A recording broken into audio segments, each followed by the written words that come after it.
Are Nigerians worth fighting for? Hmm. With the way things are going on in Nigeria, you begin to ask yourself that does it really worth fighting for Nigerians? Some people know it, some people don't know it, and that's why I'm using Nnamdi Kanu as a case study. From my own little observation, Nnamdi Kanu is fighting for the actualization of Biafra nation, and see where he is today. I always tell people, do you think it's easy to come and say, oh, I want to speak on behalf of the people against the government? You think it's easy? You think it's an easy thing? You know, there was a time they were saying that, oh, they were collecting money, people were donating money, all of that. That is the money, that is what, that's the motivational factor for him to continue to do that, which in the first place, it is not true. Now, Nnamdi Kanu is in detention. And that was not the first time he has been in detention. He's been going, back and forth, back and forth. Do you know how many times they have raided his house? Of course, this story is not new to many of us.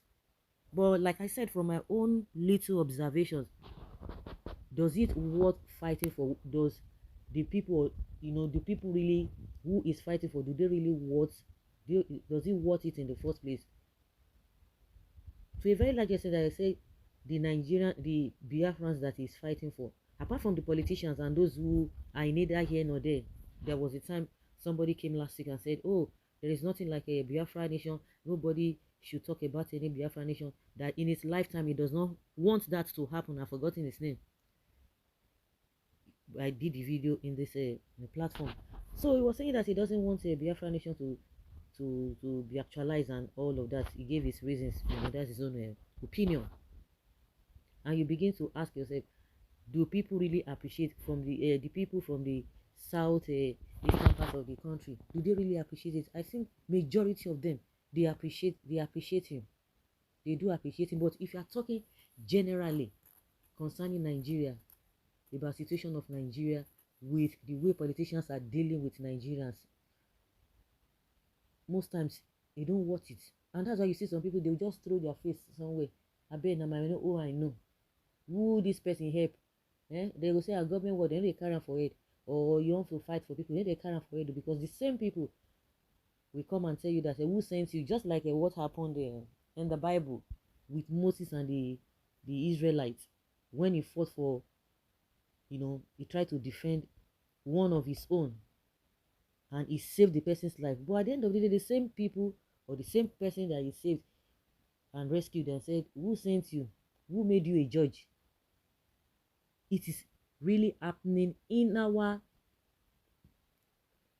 own dispensation right now as we speak. Go online, go and hear what people are saying.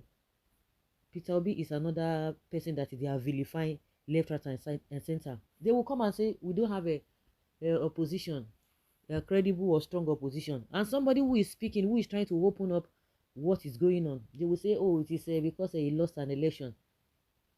Oh, because of this, because of that. But I've said it several times that Peter Obi has special grace. He has special grace, because like some people, they forget. Make people may they continue to face what they face. And I said it in those days I used to talk about this issue of Biafra. I would say some people are always against Nnamdi Kanu because they don't have somebody who is going to stand for them to speak. So everybody hide under the canopy, just hide behind. But somebody who is coming from his own region and say this is not what it is. And I said it that Nnamdi Kanu used to be in the school of thought of one Nigeria can be better. The video is online. You can go and check it. I think there was a protest going on in London. It was in London. I saw that video when he was talking about Nigeria, this and that. But when Nigeria showed him Pepe, I say, no, we can't continue like this. And that's why you hear people say, suffering and smiling. Some people are in that category. The oppressed are the ones defending the oppressors. They love it. They love it. Some people don't believe. Let me tell you, Nigeria is supposed to be one of the most developed countries in the world. We have everything you can think of. When I hear people say, oh, it will take, some people maybe by the time the first time they would not travel abroad or they see some things online, say before Nigeria can get to this, the level of this developed countries, it will take 500 years. It's a lie. Overnight, everything can change. These politicians, they know what to do. The so-called leaders that the oppressed are even defending, they know exactly what to do. If I'm not mistaken, the most sophisticated and privileged politicians in the world are Nigerian politicians. Go and see what they have amassed for themselves. Go and see the kind of services, top-notch services they are enjoying at the expense of the masses. And you want to tell me they don't know the kind of technology they have? They can bring. Of course, most of them, they have people working for them, but they can spend the money. Go and see how they are enjoying. See Yaya Bello, $840,000 he paid ahead. They had to refund $740,000 to him when Kasala don burst. And some people are still there shouting, leave am alone, you are this. They are looking for everybody, looking for anybody anywhere to blame. Oh, because he didn't support Tinubu during the primaries. He was contesting with Tinubu, who all those kind of things. He had enemy. Oh, some politicians in the state, the enemy of progress and all of that. And you are seeing even lawyers. You are seeing the youth coming out. I have never seen a group of people saying, no, thank God for EFCC. Oh, this man, he must be investigated. He must be questioned. He must what? You are not. We have not seen anybody coming apart from one woman. It was only one woman from all the videos that I've been seeing online. It was only one woman that came out and she was shouting and complaining about how our salaries have not been paid for the past 7 years. Only the woman take only she won. Only she won. My baby people say only you won. Only she won. Now she come and talk. The rest protest that we have been seeing, that leave Yaya Bello alone. Oh, it's wind chanting. The man did this. The man did that. The last protest, they were dispersed by police with all manner of things. They said they shot them a live bullet. It's neither here nor there. But that is to tell you that, can you really fight for Nigerians? No. And that's why you see some people, they say, some people are rich. Oh, they don't even care about other people. Do you know what they have seen? And when they see people who are poor, they don't like to help them. But most of them, they have drawn some people who are poor. They have drawn them to themselves to try to help them. But at the end of the day, the person where they try to say they help, so now that will come say, this issue of this mentality, of I don't have forgotten the particular the way it is being said. Feeling that you are entitled to somebody's wealth, you are entitled to somebody's.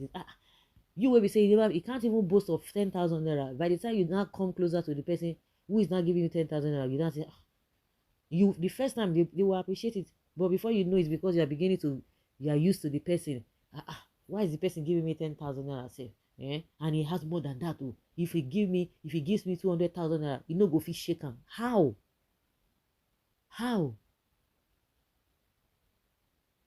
Entitlement mentality. Yeah, you are entitled to somebody's thing, and that's why some people have learned in a hard way. Even if they see person wey dey kpai, they go look the other way, say abeg, if I no want wahala. So that is why you see people are asking, does it really worth it, fighting for Nigerians? The people who are suffering, they are suffering and smiling, and they will come out. Go and see them online. You begin to ask them, this economy, these situations that we find ourselves, are they not affected? So that is just what I just want to ask. Does it really worth it? And using Nnamdi Kanu as a case study, of course, I believe, in my own understanding, I don't know what you think, I believe his people, majority of his people, are really supporting him. They are really behind him. And but when you talk about politics generally, forget about it. So guys, I leave your comment down there below and let's have your take.